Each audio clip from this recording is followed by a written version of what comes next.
আসসালামু আলাইকুম। আশা করি বন্ধুগণ সকলে ভালো আছেন। আলহামদুলিল্লাহ আমি ভালো আছি। তবে একটি ভিডিও দেখে মনটা খুব খারাপ হয়ে গেল। ভাবলাম সেই বিষয়টা আপনাদের শেয়ার করি, এজন্য আমার এই আজকের ভিডিওটি। তার আগে আমি একটু বলে নিই যে আমাদের গ্রামের মানুষ একটি প্রবাদ বলে যেরকম যে হয়তো নাচনে বুড়ি তার উপরে ঢোলের বাড়ি। আসলে এই কথা আমি কেন বললাম সেই প্রসঙ্গে আসলে সেই প্রসঙ্গে আমি সামনে কথা বলবো।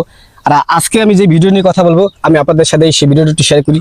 আমার এই ভিডিওটি হচ্ছে সময় টিভির একটি মাসের কিভাবে ফেসবুকে নাকি হ্যাঁ টিকটকে দিয়ে ফেসবুকে দেখতেছেন না কেন? দেখেন পুরোটা দেখবেন।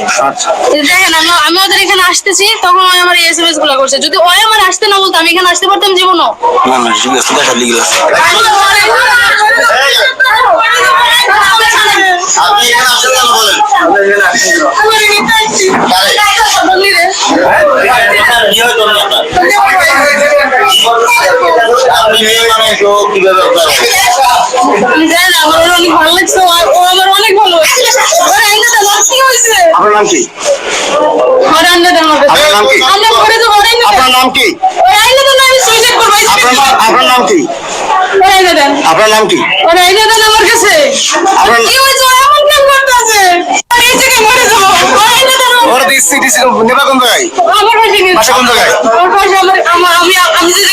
ছেলে কোন জায়গায় থাকা কোন জায়গায়? ঢাকা ঢাকা কোন জায়গায়? নারায়ণগঞ্জ। তোমার বাসা কোন জায়গায়? তোমার নাম কি? পিতার নাম?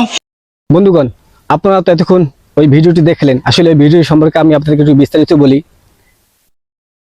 দুটি মেয়ে তাদের মাধ্যমে ফেসবুক এবং টিকটকের মাধ্যমে তার সাথে পরিচয় হয়, তাদের একটা বন্ডিং হয়। এরপর তাদের মধ্যে একটা সম্পর্ক তৈরি হয় এবং তারা মোবাইলে বিবাহ করে। কিভাবে বিবাহ করে? তারা কোনো হাতে নিয়ে শপথ করে তারা বিবাহ করে। মেয়েকে বিবাহ করতেছে। এরপরে ওই যে মেয়েটা নারায়ণগঞ্জে থাকে সেই মঙ্গলা চলে গেছে ওই আরেক মেয়ের বাসায়, তার ওয়াইফের বাসায়। যে নারায়ণগঞ্জে থাকে সে নাকি হাজবেন্ড, আর যে মঙ্গলা থাকে সে নাকি ওয়াইফ, তার বাসা চলে গেছে। তারপর তার হয়তো গার্ডিয়ানরা এই বিষয় নিয়ে অনেক চিন্তিত। এরপরে আপনার হয়তো এলাকাবাসী সবাই চলে আসছে এবং সাংবাদিকরা চলে আসছে। কারণ এই সমস্ত ঘটনার কারণে গার্ডিয়ানরা প্রত্যেকেই একটা দুশ্চিন্তা থাকে, তাদের মধ্যে টেনশন থাকে যে এই যে সবকিছু যদি সরে যায়, সংবাদ সরে যায়, তখন তাদেরকে নিয়ে মানুষ নানান কিছু বলাবলি করে, তখন তাদের ইজ্জত সম্মানে আঘাত লাগে। এখন আমি যে প্রবাদটা বললাম যে তো নাচনে বুঝি তারপর ঢোলের বাড়ি, এই কথাটা কেন বললাম? দেখেন, এই ধরনের ঘটনার মুখোমুখি প্রতিনিয়ত আমরা হচ্ছি। অহরহ ঘটনা আমাদের দেশে এই ধরনের ঘটতেছে। তার উপরে আবার এই ঈদে আমাদের দেশি একটা অন্যতম একটা কোম্পানি, স্বনামধন্য কোম্পানি, যাদের হাজার হাজার প্রোডাক্ট আমরা সকলে ইউজ করি। ওয়ালটার পণ্য নাই এমন কোন ঘর নাই যে ওয়ালটার পণ্য নাই। তারা এই ঈদে মনে করেন একটা নাটক স্পন্সর করছে, আপনার রূপান্তর, যেটা আমাদের জোবান সাহেব অভিনয় করছেন। সে জোবান থেকে জোবানা হয়ে গেছেন। এমনিতে তো আমরা এই সমস্ত জ্বালায় বাসি না। তারপর যদি আবার কেউ প্রমোট করে, কেউ যদি আবার সেটাকে আপনার ইন্সপায়ার করে মানুষের মাঝে, ছেলে মেয়েদের মাঝে যদি ইন্সপায়ার করে, তখন এটা বিষয়টা কিরকম দাঁড়ায়? আমাদের দেশে আমাদের দেশে একটি মুসলিম কান্ট্রি, তাহলে আমাদের ধর্মের কি অবস্থা হবে? ছেলে মেয়েরা এই সমস্ত কাজে আর জড়িয়ে পড়বে না?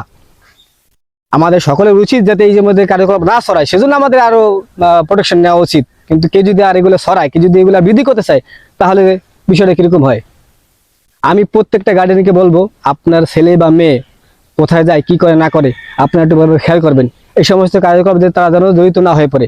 এগুলো হলো মহাপাপের কাজ।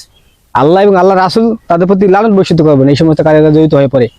আর যারা প্রমোট করতেছেন এই সমস্ত কাজে, তাদেরকে বলবো, মুসলমান দেশে, মুসলিম কান্ট্রিতে এই সমস্ত জিনিস না ছড়াইয়া আপনি এই সমস্ত জিনিস থেকে দূরে রাখুন। আশা করি সকলে ভালো থাকবেন। ভিডিওটি ভালো লাগলে শেয়ার করে দিবেন। আসসালামু আলাইকুম।